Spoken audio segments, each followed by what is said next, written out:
Hey, folks, welcome back. This is Chris in lovely old England.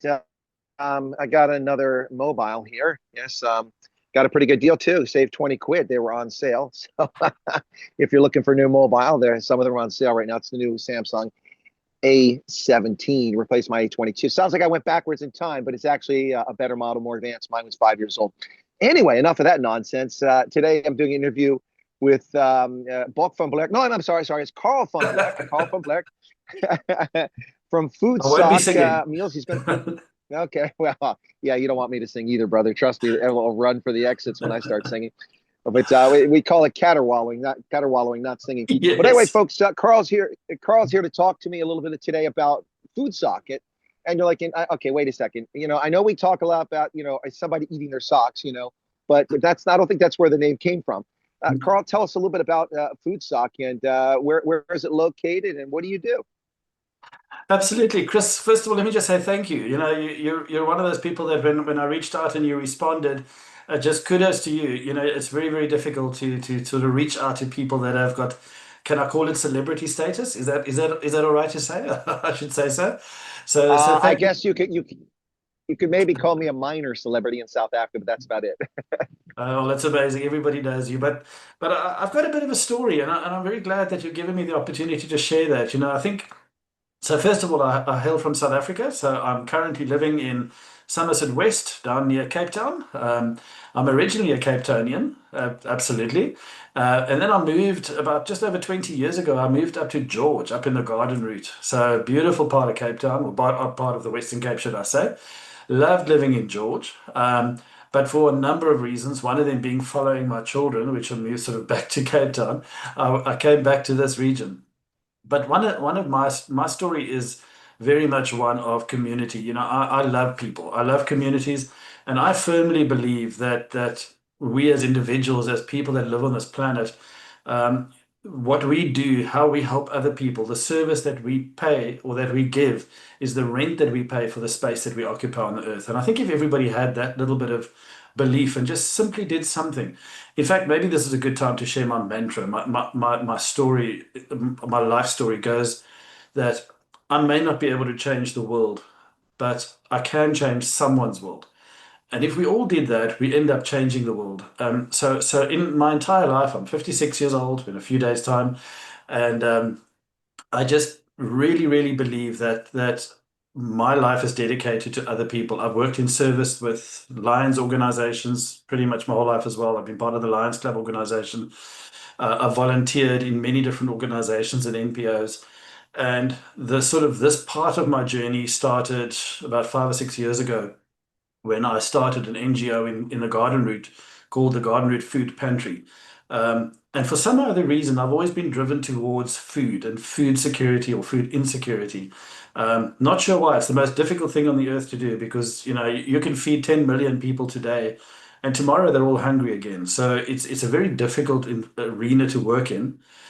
But at the same time, it's the core, it's the basis or the foundation of so many issues, whether it be health issues, whether it be educational issues, whether it be crime issues, you name it. At the end of the day, people aren't eating properly. Children are not getting fed properly. And for me, that's one of the critical things as well, is that I'm not just a believer in giving food. And in fact, I believe that we have a responsibility. If I've taken up this mantle to help people eat, I want to take up the responsibility of ensuring that they eat the right kind of food, especially children. I'm a school teacher by profession, so children are just an absolute passion for me. I've seen children come to school hungry. Chris, I think everybody has. If we talk about kids at school not being able to function, and they really can't. It's just if there isn't good nutrition, good food in their stomachs, they just can't concentrate. So for me, it's also about making sure that the food we give has nutritional value.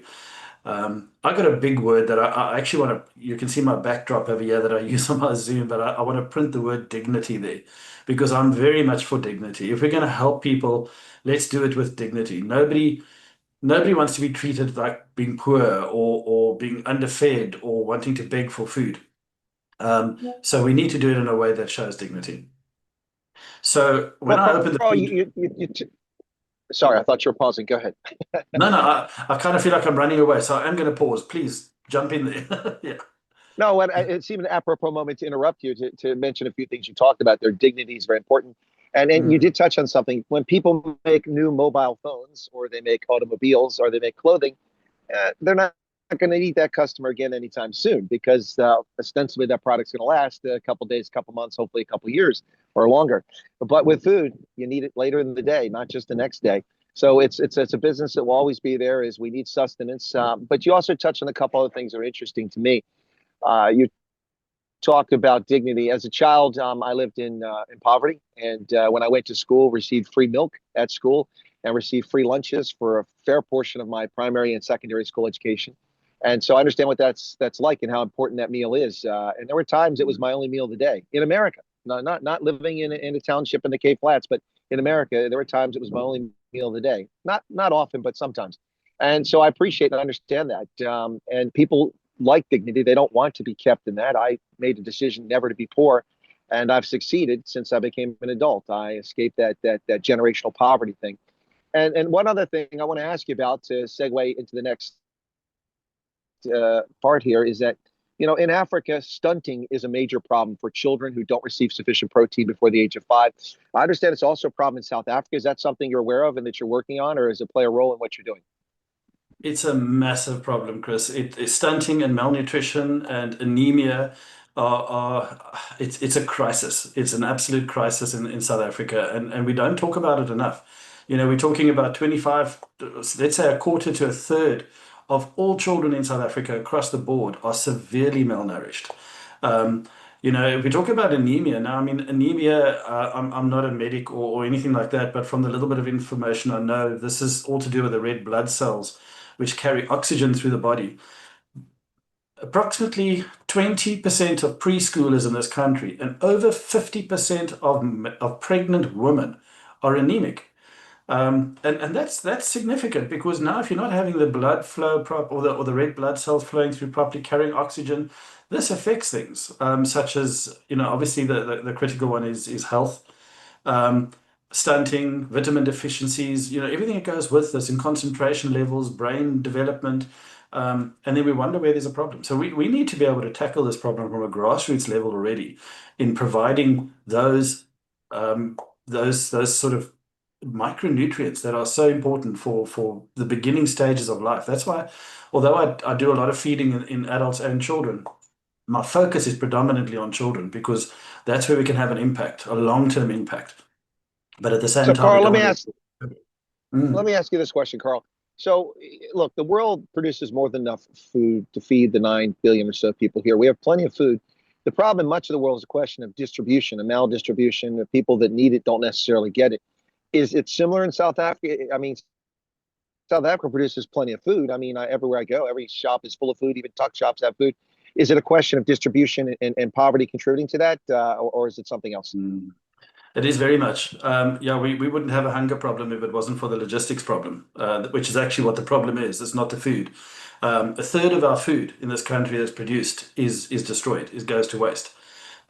So if we just had a system in place to redistribute that, it's not easy though because for example, when I started the food pantry, I reached out to farmers in the garden route and I said, guys, listen, you got a lot of produce that you're not going to send to market because the carrots are too short or you just got an over and abundance. Then the problem comes in, yes, sure, you can have it, but you need to come and fetch it and you need to store it and you need to distribute it. And there comes the cost factor and there's just no funding for that. So it became a huge issue. And it's actually because of that I established the Food Sock brand. Maybe just to mention for the purpose of people watching, what is a food sock? We keep talking about a food sock. Well, that's what I was Um, going to say. Let's go ahead. It seems like the right time to shift to that. So it sounds like you've come up with a solution, and it's food sock. Am I correct? And if so, please tell me about it. It is, and it was almost accidental. I was running this food pantry, and we're getting this produce in, as I was saying now, from farmers and from shops. But if I looked at the produce that came from farmers, at least half of it, if not more, wasn't even suitable for redistribution because it had got so fraught and bad and ruined by the time it got to us that the only thing it was good for was then sending to the farms for cattle and animal feed.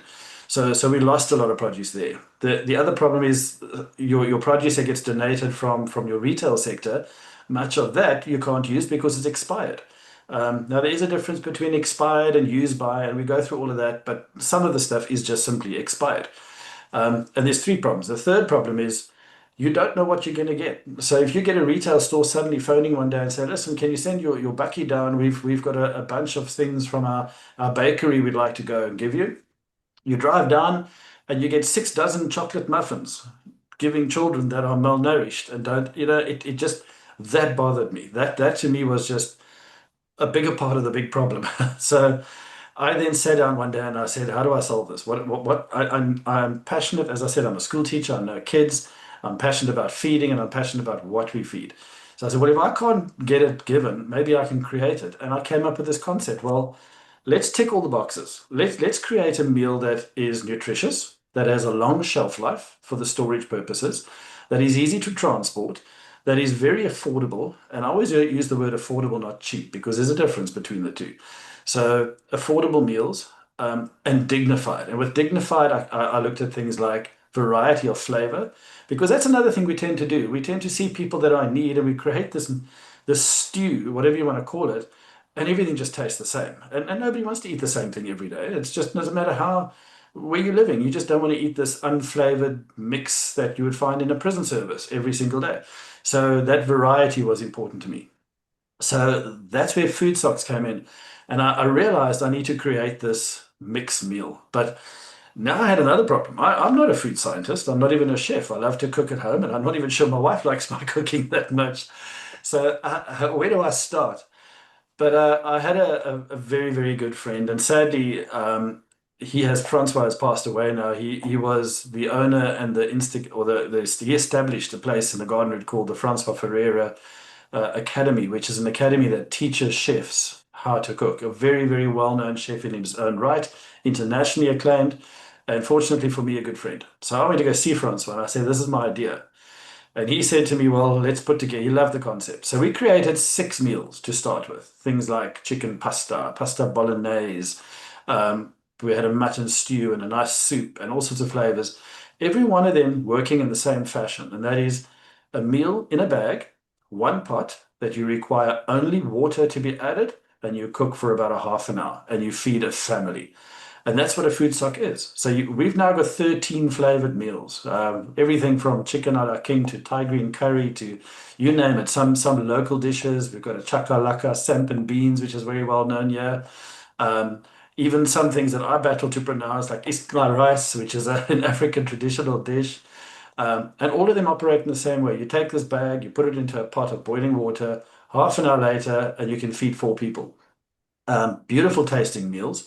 And if I go back to the affordable part, because that's the thing that we want to change. And I think, Chris, what everybody knows now, maybe we just don't talk about it enough, is that poverty is shifting. The average, if I can say middle class, middle LSM person living in any society, and I don't think this is just a South African thing, anywhere in the world, is not making it. They're not getting to the end of the month and being able to put food on the table every day until the next paycheck. So come halfway through the month, people are turning to ramen noodles and you name it, whatever they can find for a buck or two, and that's what they eat every month. Now with my food socks, we're able to feed a family of 4 in South African rands. It's for 50 rand for a family of 4, not 50 rand a meal, 50 rand for an entire family to have a good, decent, affordable, tasty, quality meal. And I mean, I know a lot of your people here are wondering what is a 50 rand, but I mean, if we convert that down to dollars now, I haven't actually done the calculation in front of me, but Chris, you'll probably be able to say it's $2. Is it even that? Yeah, No, I it's can't. not. Well, if per person, if you break it down 50 rand per person, that's going to be 12 rand per person. That is going to be about 70 cents per person. That's it.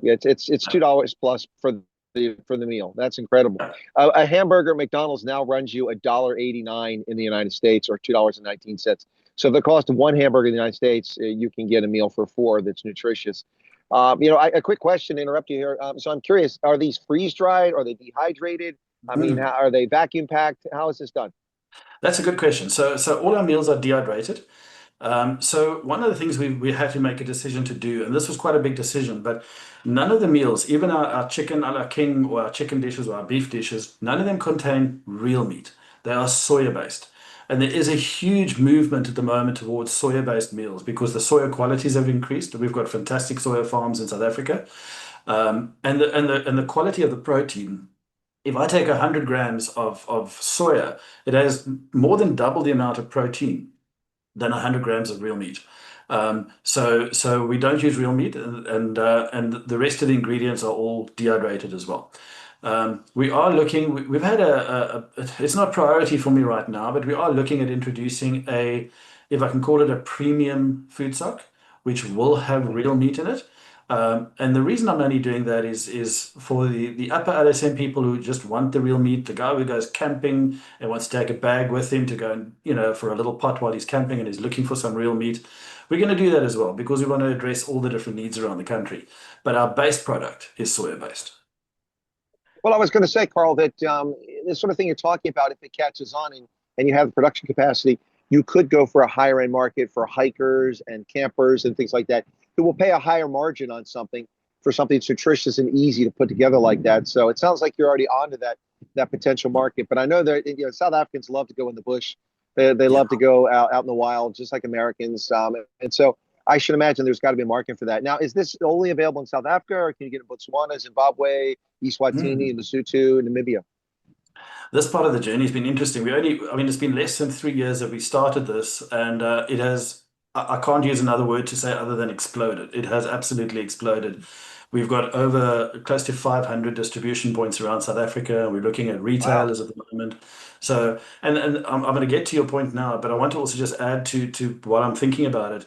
I am very much in favor of entrepreneurship and promoting entrepreneurs. I think it's very important for a country like ours to do that. So what we've done is we've reduced to a base price, a wholesale base price, and we invite people to become entrepreneurs and to actually run their own businesses selling food stocks. They add on a margin, and their selling point is the same as ours, but they make a good, decent profit on it.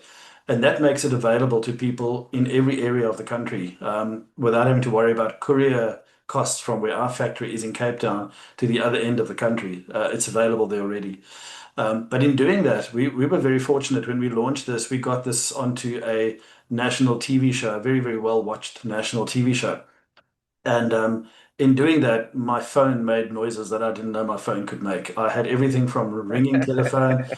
WhatsApp, SMS, emails, you name Signal, it. It Telegram. went, Yeah. yeah, Yeah. absolutely. It Welcome, went welcome crazy. to the world. Welcome to the world, Carl. That's I will why never my forget. phone is on silent 24/7.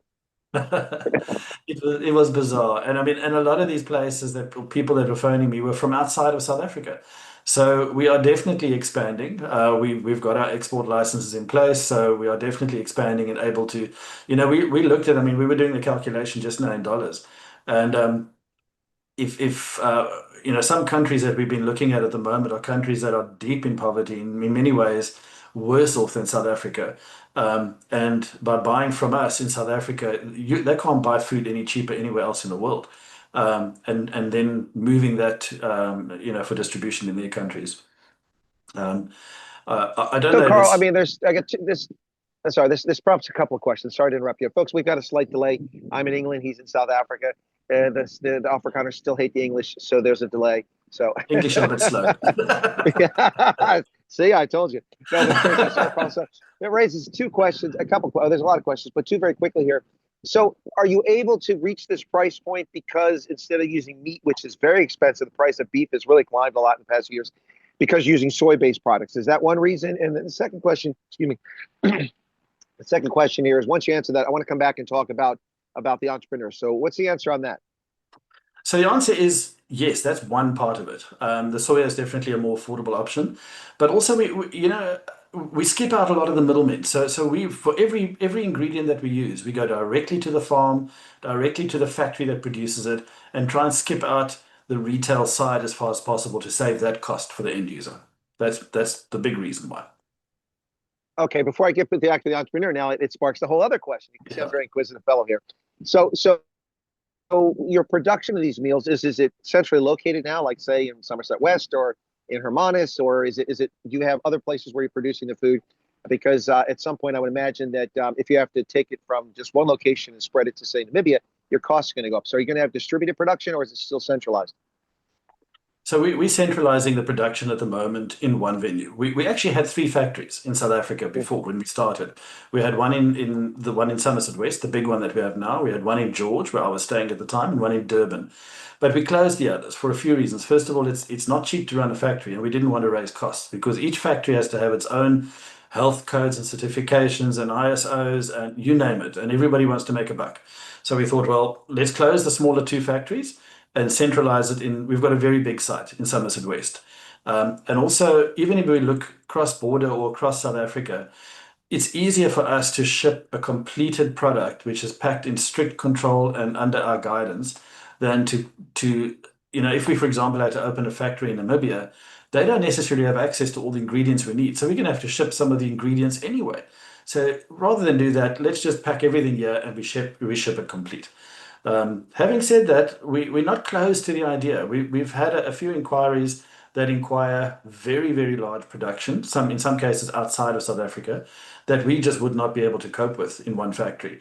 So either we would have to open another factory, or because this is a centralized area, we may well then open a factory in another area to cope with that particular production. So it's not off the cards. Yeah. Well, from an agricultural standpoint, I should imagine we're well situated. The Western Cape with a Mediterranean climate can produce food year round that you can use to make these products. So, I mean, it's a pretty good spot. It'd be a little different if you were in Northwest or up in Mpumalanga. You wouldn't get the same foods all year round. Definitely agree. Yeah. And even the quality of our food. I mean, one of the things that we open about is obviously from a legal point of view, we have to divulge the ingredients. We're a little bit more secretive to the flavorings and things we use because that's our intellectual property. But we use high quality ingredients. We're not cutting down on. I mean, even at the moment, we're using things like sun-dried tomato powder. Now, I mean, sun-dried tomato powder is quite a costly ingredient, but it has the most amazing deep tomato flavor that we can use in some of our tomato-based products. So we're not making this on the cheap. We're just making it affordable. All right, let's get on to the brass tacks here, because I have a lot of viewers who can't get work because of racist legislation in South Africa, whether they're colored, Indian, or white, and even some black folks that are having a hard time finding work because of what's going on in South Africa. You're talking about I don't know, maybe a reseller, or not reseller, an agent, maybe that's the right term, I don't know, for food stocks. So let me just do a hypothetical, okay? I'm gonna do a hypothetical. I live in Zeerust, well, let's go to Rustenburg. I like that better than Zeerust. I'm in Rustenburg. So I'm living in Rustenburg, and I really can't find work, but I know a lot of people, and I know people that would love to get an affordable meal. So I sign up to be an agent or associate myself with food stocks. And then you said it's the same selling point. So I'm guessing that you sell them a wholesale price, and without divulging what it is, I'll just make up a figure. Let's say that they get the meals for 40 Rand, and then the 10 Rand beyond that, if it's a selling point, they pocket that, and that's how they make a living. And you don't compete with them because you're selling for the same price. Did I get the model right? You've absolutely got it right. And in fact, the commission on their side, and I'm happy we share it on our platform. So they sell for 50, but they buy it from us for 27. So we're looking at a well, really nice. where do I sign up? Exactly. There is unfortunately the tax man that takes his little bit, so that 27 plus VAT, but it works out to 31 Rand. But it leaves them close to 20 Rand profit margin. There is a courier cost. They've got to get the bulk to them, but they're buying bulk, so the courier cost is split amongst. So other than for that, yes, you've absolutely nailed it. But we've actually got three opportunities for resellers that we two of which we're in the process of launching as we speak. The one is the traditional reseller, as you've perfectly described. They can sell it from home on their Facebook page, or they can create a bit. We've got some people that run it as a full-time business and are doing really, really well. Then we have a model which allows for people to set up food stands at locations. So they could either, for example, go and find a regular spot at a shopping mall or outside a hardware store, or go to a school, one of these carnivals or anything like that, where they set up a stand. And we've designed a beautiful stand, fully branded with an umbrella and everything. And they cook the meals, and they physically cook the meals, and they sell the meals per plate. The price mark point, I mean, one food stock, you can serve about 6 meals out of it, because you can add a couple of potatoes and all that. So it's costing the reseller, let's say 30 Rand for the sock. but they're selling per meal for around about 15 Rand. Now, you're not going to be able to buy a meal for 15 Rand anywhere else. So, of course, already it's a bargain for the buyer. But the reseller, he's getting about 90 to 100 Rand out of that one food sock that he paid 30 Rand for. So this vendor model at good locations is another nice way of setting up their own business. And then our third one, which is one that I've actually just signed for the premises literally today, is a shop, a physical retail shop. It's a food stock shop, and in the shop we will do tasters for people to come in because people need to taste. They want to buy something, they kind of got to get an idea of what this tastes like first. So we do tasters in the shop, and then our whole range. And in the background behind me, you'll see some of the branding. We've got food stock.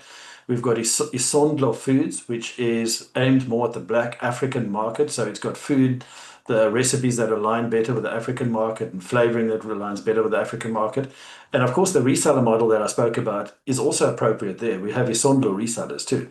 So you can go out into the township areas and actually become a reseller there under Isondlo. And then we've got Heartfelt Foods, which is our charity brand. That's an interesting one. So there are, as you know, the corporate environment in South Africa when it comes to BEE and all of these fancy letters, in order to maintain status, they've got to put money into NPOs, NGOs, and get their points in order, to get Section 18A certificates and all of this nonsense that goes with it. And that's where we can help as well. So we've got an NGO which is connected to our product called Echo. And corporates can do donations to Echo. They get a Section 18A certificate for their tax benefit. And that money gets used to produce heartfelt food meals, which is the exact same food stock meals, but in 20 to 25 liter buckets. And there we go to schools, creches, aftercare centers, where there are 100 to 200 to 500 children that need to be fed, and they can use these meals to actually feed. So everybody wins in cases like that. So, yeah. Well, Carl, I'm going to ask a question that doesn't affect me because I'm not old and I'm not diabetic, but I am. thankfully, I'm neither one of those things. Although some people think I'm old. We're an old close anyway. But seriously, is there a vision down the road? Maybe look at a line for diabetics and for the elderly, because diets are different. The nutritional needs may be a little bit different. People are elderly. Just a thought. I'm not trying to push you that way. Just asking if you thought about it. Yeah, no, definitely we have. And when we started the whole thing, we wanted to launch this product and get it into the market. But now that it's been nearly 3 years, we have been looking at specific dietary needs, whether it be halal, because that's obviously important. So our whole range is halal as well.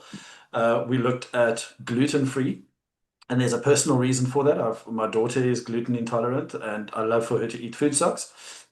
So a number of our meals are gluten-free, officially tested in Italy to be gluten-free. So we've got the scientific evidence of that. Then we are looking at vegan and vegetarian. Our meals, except for four out of the 13 meals, others are all vegan as well. And then, of course, as you say now, looking at things like diabetes, I'm a diabetic. I do eat the meals, but I keep a good close watch on my sugar levels, and I find that I can manage it and still have these meals. So we've had people say to us, "Is this okay for a diabetic?" And I say, "Well, I'm not a doctor, and I'm not going to prescribe as to whether it is or isn't. But if your diabetes is under control and having a pasta meal is not going to affect it too much, that's for you to decide." And we've had quite a lot of diabetics that are. But having said that, part of our premium range, because there is going to be a cost factor to use ingredients that are sort of more closely aligned to diabetics, there might be a slight elevated cost factor for that. But definitely something that we are looking at, and a couple of others as well. But yeah. Okay, well, that's excellent. And you mentioned 13 meals now, because I think you started with 6. So that's the spread of the product line. But listen, Carl, eventually things will probably catch up with me. But I eat guilt-free. Lots of sugar, lots of carbohydrates, lots of pizza, lots of burgers, lots of fries. And right now, I know we're talking about, unfortunately, we're talking about bad things, really about children not getting enough nutrition. But I'm enjoying a sugar-laden Frappuccino here in England. I noticed that. I'm very jealous of that, actually, but enjoy. Yeah. Well, the good news is that I don't know if this maybe it's it's interesting because there's a history of diabetes on my maternal side, but not on the paternal side. So maybe I just got more genes one way than the other. But also, I've had a very active life and been physically fit, which has played a big role. But with this Yes. hip of mine, to not be able to exercise anymore, I better start being careful. I might start ballooning up and have to worry about that sugar count. But anyway, but I eat mostly guilt free. Yeah, no, while you can, go for it. It's probably not the best thing Exactly. to be saying to somebody, but yeah, keep a watchful eye, No, you know. no. Don't do as I do. do do as the nutritionist instructed you to do. Don't follow my diet. But Carl, this sounds like a fascinating journey so far. It's just been 3 years, and you were helping people who were undernourished and weren't getting food, and doing all these things. And then did this idea just pop in your head? I mean, you sort of talked about it earlier, but I mean, this is not an easy undertaking. I mean, you're talking about something that perishes. You're talking about something that comes from multiple suppliers. You're talking about something that requires manufacturing. I mean, were you in manufacturing at some point before? You said you were a teacher, but I mean, you just go from being a teacher to being a food manufacturer. I mean, that's quite a switch. You know, I think Chris, for my sins, I'm a serial entrepreneur for one thing. So I have started many businesses, many, if not most, if not all, have failed along the way. But I think that's part of the journey of learning. It I is. have, other than being a teacher, I've owned food stalls at farmers markets. I even owned a nightclub, and I don't drink and smoke, and I certainly don't look like an average nightclub owner. I haven't got the gold chains, but I owned a nightclub. I owned an ice rink. I've done all sorts of things. In fact, I have literally, in fact, today it was delivered just a couple of hours ago. I've written my story. I've got it, you can't see it so clearly there, but I wrote my story in a book called Walking in My Socks, because a friend of mine said I should, just because of what I've done and the challenges I've been through from childhood all the way through. Um, and but for me, as I alluded to it earlier on, I just have a drive. Where it comes from, I don't know. I just have an absolute drive to make a difference, and I think that's been the secret behind all of this. You know, when COVID was almost the launch pad for me, if I can put it that way. You know, when COVID struck and we were all suddenly sitting at home and we weren't able to work and do anything or walk the streets, we were, and I was living in George at the time, we were approached by the local municipality. And when I say we, I was part of the Lions Club at the time. And the Lions Club was approached to say, well, what can you guys do to help us get food to people? And that was probably what instigated this, because I turned around and I said to the municipality, well, for how long is this going to last? You know, is it for the next month, 6 weeks? What happens after that? Because people are going to be affected by this for years. So I put a proposal to the municipality and I said, look, you help me financially to set up this food bank and just cover the cost of the rent of a premises and a couple of staff. That's all I want. Which they agreed to after, as you can imagine, many months of going backwards and forwards and being absolutely interrogated. But it worked and I got it. And that launched the food pantry, which launched Food Socks. And I'm now doing absolutely what I believe I should be doing. You know, my food for my soul, honestly, Chris, is the number of messages I get, sometimes WhatsApp, sometimes email, sometimes on Facebook comments from people who say how much this has changed their lives, and what this has meant for me personally, especially men. Men tend to be the ones that need to provide, and you get men saying that they don't know what to do anymore. They're almost on that point of suicide. You know, it's just that they've given up. Now, I'm not saying that I've saved lives, but I am saying that this has given them a little bit of hope. They could start their own business, generate some income, and actually use the product to feed their families. What more can I ask for? That's been for me the most impactful thing I've ever done. Well, Carl, look, it sounds like me. You tend to be a bit modest, but you shouldn't be modest here. I've discovered, whether I wanted to or not, that the things we do save lives and do change lives and change the course of things. I've had a number of people who've approached me in my visit to South Africa and told me they were on the verge of suicide, and Yeah. during lockdown. And then they found my channel and they listened, and it was funny. It was irrelevant. It was irreverent. It was attacking on the ANC. It was calling out the obvious, and it got their attention, and it changed their lives. Look, I'm not boasting, and you aren't either, but the things we do can change lives, and it's great when people try to give back. And let me segue from that to something you talked about. You mentioned the Lions, the Rotarians, the Rotary Club, the Kiwanis. These are civic organizations that are the glue that holds our societies together. Many people don't That's realize it. They're normally comprised of people in the business community, but not exclusively, who've achieved things, and they contribute through these. Can you just briefly do a little pitch for the Lions Club? Oh, absolutely. I think that for me, when I moved to the Garden Route 20 odd years ago, before that, I had sort of volunteered in a few different organizations and Lifeline, all that sort of thing, and even worked as a reservist for the police, a volunteer for the police for a while. Then I moved to George and just wanted to get more involved in a civic community type organization, and I found the Lions Club. And for me, it's the world's largest service organization, and to be able to do what my heart wants me to do, and that is, as I said earlier on, I may not be able to change the world, but I can change someone's world.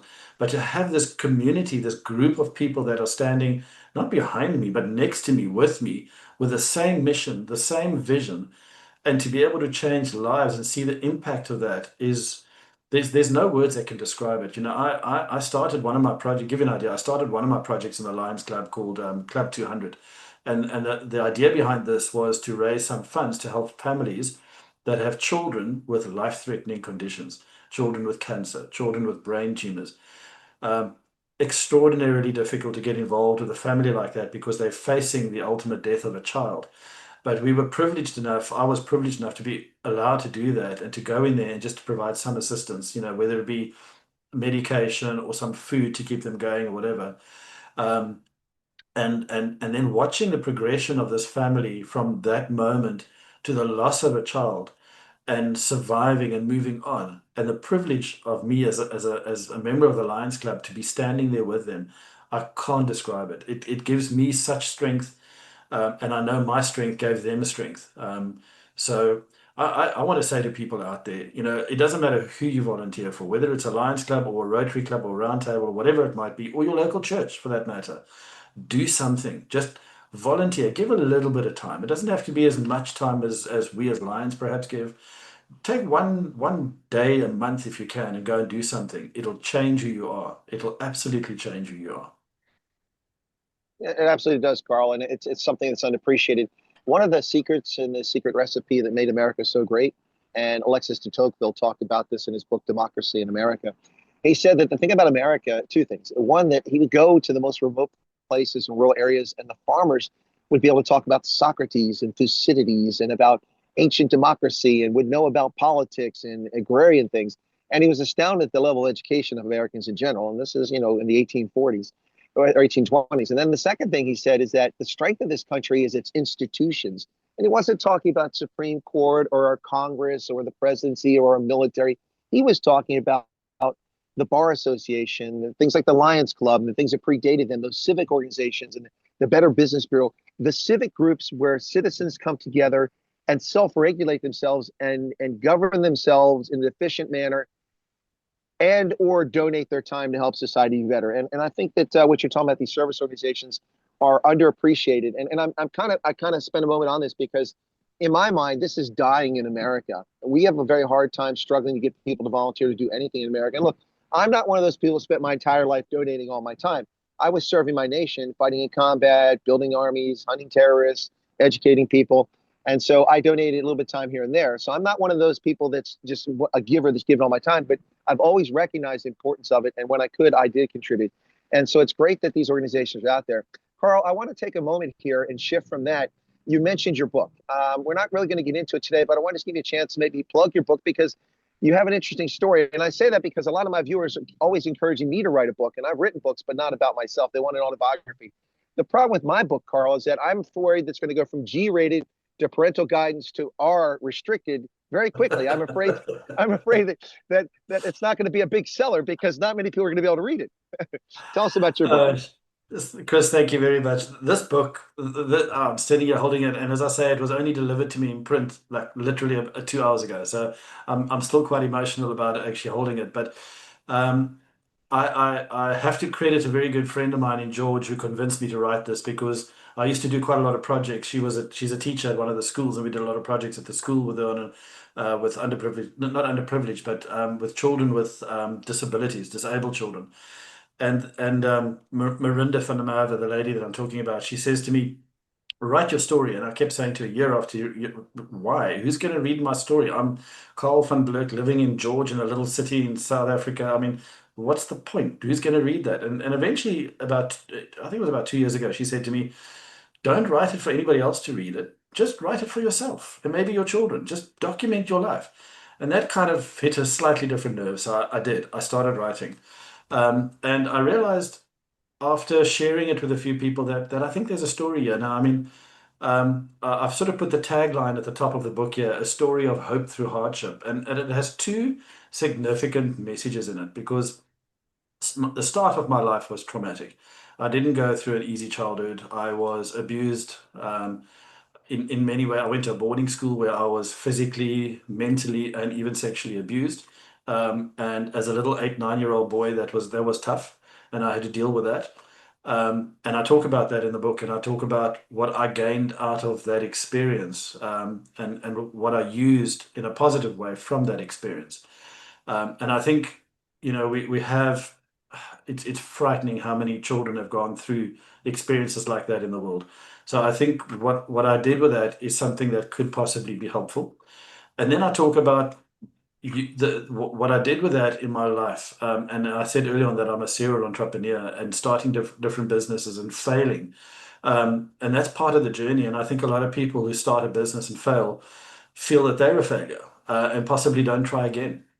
And with the number of things that I've done and the lessons that I've learned, I do talk about perseverance. I talk about giving up when it's time to give up, but fighting for the things that you need to fight for, and how to use those lessons to take the next step.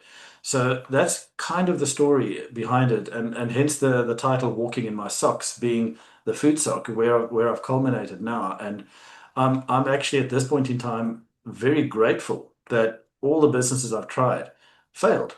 I'm very grateful for that because they were not where my passion lies. They were just things I did because I needed to do something, but yet I learned from them. But I'm now doing exactly what I should be doing. I'm running a business. I'm a CEO of a company that employs about 30 people and loving every single day. And my passion, my drive, my confidence. I'm a shy introvert, but yet what I've learned lifetime comes from this story. Well, I'm with you on that one, Carl. From my childhood, I was very shy, very much an introvert. At 17, went to university, and boy, did things change. But a lot of people don't believe that because I'm such an extrovert now, but I wasn't by nature an extrovert because of my childhood. But let's shift gears again, folks. By the way, is that book available in booksellers and South Africa? Can you get exclusive, or is it an Amazon thing? What's the deal? Yes, so it is, as I say, I've only got the print today. Hopefully in the next week or two at the most, it will be available on Amazon. And then in South Africa, it'll be available on Takealot as well. But we'll just have to give it a week or so just to have it listed.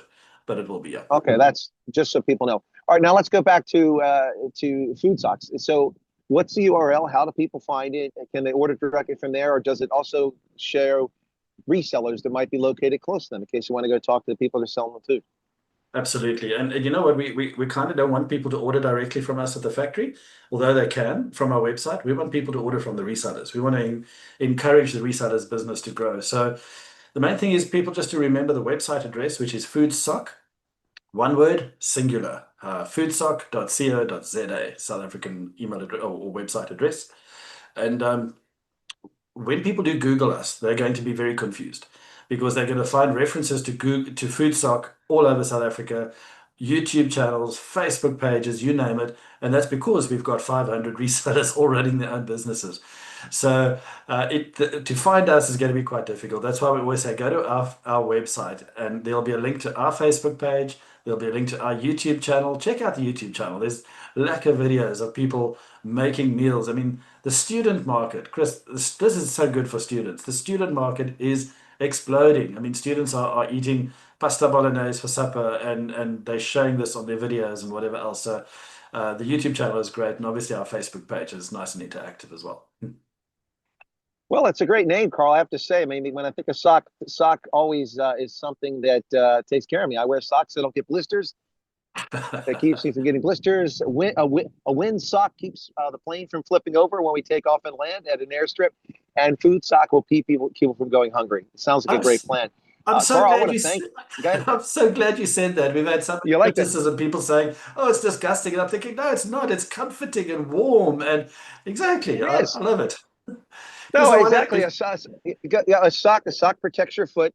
A wind sock protects your flight at an airfield, and food sock keeps you from going hungry. Go ahead. I wanna say one more thing because I don't know who's going to be watching this, and I've got a little bit of a mission, and I don't know if this is appropriate or inappropriate, and edit this out if you need to. But I love to connect with people around the world that have a passion for food and food security. And there's one young individual that I want to mention because he is extraordinarily difficult to reach because I am just Carl Van Blerk in South Africa. And this young man has an immense passion for food security. I follow him, and that is Jimmy Donaldson. Jimmy Donaldson is better known as Mr. Beast. And I know Mr. Beast is philanthropic side. I mean, he's doing um, everything from water wells to all sorts of things. But I know he's got a passion for food. He himself has opened a couple of food banks in America, and I know he's got a wish to open food banks all over America and, in fact, all over the world. He mentioned at one stage that he wants to feed the world. And I could think of nothing better than to connect to him because I do believe we have a product that can align so much with his vision. And the affordable side, I mean, I actually worked out we can feed 2 million children with. If you convert that into dollars, it's next to nothing. We're actually doing a Christmas project. In fact, on that note, we want to feed, if we can, we want to feed 2 million children for Christmas this year. So we're busy with a drive that's going to start in the next week or two. We need to raise in US dollars, it's about 400 to $450,000, which is a lot of money. But if you're thinking about 2 million children getting a meal over Christmas across South Africa, it's nothing. It's absolutely nothing. And good, healthy meals. Um, but it is something that going back to Mr. Beast, as I say, I message him on every platform. In fact, I'm probably a bit of a nuisance if he does see me. I'm harassing him. I know he's got a passion or a connection to South Africa. His fiance, Thea, is from Cape Town, so I'm kind of trying to use that and to try and connect to him. But again, if there's anybody out there that can just connect us somehow, just yeah, I've got a YouTube video on my YouTube channel addressed directly at him. So go to our YouTube channel, look for it, and if you know this gentleman, forward it to him so he can watch it. I've got to plug that. Sorry, Chris. Not a problem, Carl. I mean, if I could help you reach him, I'd happy to. But people are asking me to interview him, and I have no contact. They're also asking me to interview Katie Hopkins and Tommy Robinson, and I'm like, well, just give me their phone numbers. Yeah, exactly. Anyway, all right. Well, Carl, thank you so much. We'll chat again about this, and we'll get this interview up here shortly. And I'll give you a chance for a final word here. I give that to all my guests. Anything final you'd like to say about food sock or just about life in general?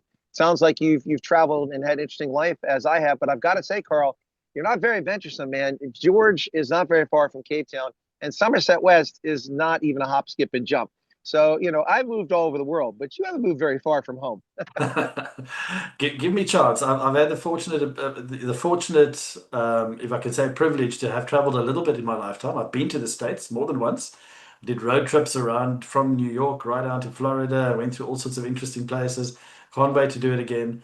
I do believe that within the next few years, we're going to see food socks reaching every corner of the planet in one way or another. I just think it is a product that makes sense to do that with. Um, but as a final thought, I want to go back to my mantra, and I really, this is something important I want to encourage people to do.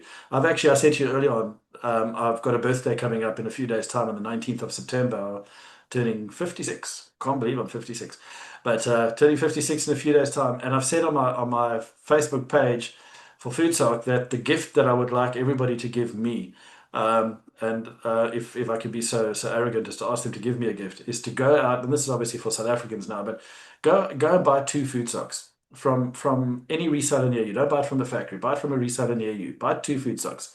One to try yourself. Get an idea of what this is all about that we're talking about because it's worth knowing about. The second one, give it to somebody else. Go and hand it to somebody else that you feel might benefit from what we're doing. And then take a photograph of you with the food sock that you've cooked for your family and post it on our Facebook page with a message to say happy birthday, Carl. So that's kind of my wish for this year. But in handing one out, that aligns with my mantra. We may not be able to change the world, but change someone's world. And that's the giveaway that I want people to do. All right, Carl, thank you very much. Somerset West is sort of my haunts when I come to South Africa. So on my next visit, we'll have to come by, take a look at the factory, maybe do a video there and talk to you about the program again. In the meantime, folks, once this book's out, if you're interested, you can go find it at Take a Lot or Amazon. And I want to thank my guest, Carl Van Blerk. No relation to Bok van Blerk, but that's not even his real name, by the way. I don't think people know that. Louis But Pedlar, I know. exactly, that's his real name. Anyway, but thanks a lot, Carl. Bye bye, Donkey. And folks, we're going to put the link below the video. You can go find Food Socks and then find a reseller near you if you like. And if you're interested in becoming a reseller, you'll be able to contact them through the website and get yourself moving out there and help others and make a little bit of coin. Carl, bye, Donkey. Thank you very much. My eternal gratitude. Thank you, Chris. Enjoy where you are.